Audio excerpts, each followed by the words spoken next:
Welcome, my name is Marcin Lewandowski and you're watching the Viewfinder on Adorama TV. In this episode, we'll look at inventive ways of making one subject look completely different in a variety of shots and angles. I was partially inspired to write this episode based on my experience observing tourists. Sitting on a park bench, I noticed how they came over to the bridge I was sitting by to photograph a fountain next to it and then leaving. As they were leaving, they had a quick look at the photo they had taken, never looking back at the fountain. Everyone from almost the same angle, mostly on auto exposure. This episode, however, is not about tourists, but about photographing the same subject in different ways and applying this approach to private photographs as well as commissions. I will also give you some tips and personal insights for both large-scale and small projects when making the most of one location. The first and foremost subjects for this type of approach are landscape and architecture. Landscape and architecture can look different depending on the weather, the time of day, and the season. Once we add different photographic techniques, we can start building a portfolio around them, different looks at different times of the day, or possibly even different seasons, just like you would do for a model portfolio. As we are dependent on what nature will throw at us, planning and a recce are key to success. I also encourage learning about the subject. If you can, have a chat with a caretaker. He might have a story that will direct you towards a different approach. Listening carefully may pay back later when photographing a detail that we wouldn't notice otherwise. The internet, of course, will provide usually a trove of useful information, especially in regards to larger projects.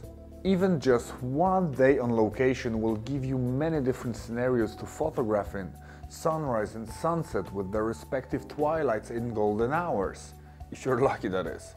And naturally, a whole day of changing scenarios.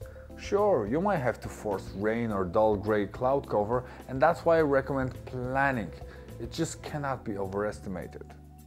Once on location, a casual stroll around might show you something you didn't expect.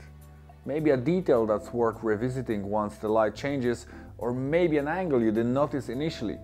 Make a note of these things and put your thoughts on paper. Make a few reference snaps of the things you want to approach later in a more detailed way. With regards to notes, I learned to really appreciate the capabilities of my smartphone software to translate speech into written words, and that's how I take notes a lot of the time, often accompanied by pictures.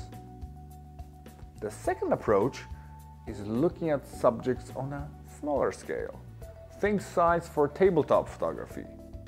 One scenario that many of us might come across someday is selling something online, and as a photographer, you will probably upgrade at some stage trying to get rid of the older gear in the process. Photographing any bits and pieces that you might have to offer in different ways to draw potential buyers' attention, it's a vital selling tool. Why do you think retailers place such emphasis on it for catalogs, online shopping, etc.? Change your angles, your lenses and background and show it in a way that's different to other offerings, but at the same time honest and visually compelling and says everything you want to say about the object. Making the most of a subject is an essential approach to everything you might photograph, and even when you replace the word subject with anything else, it will still make sense. Just see for yourself. So in this episode you saw how we can make the most of any subject. Why don't you give it a go and tell us how you got on. Thanks for watching the Viewfinder. I hope you can take some of these suggestions. Please subscribe to our channel for more and check out Adorama Learning Center for some tips and tutorials. This was Marcin Lewandowski for Adorama TV. I'll see you next time.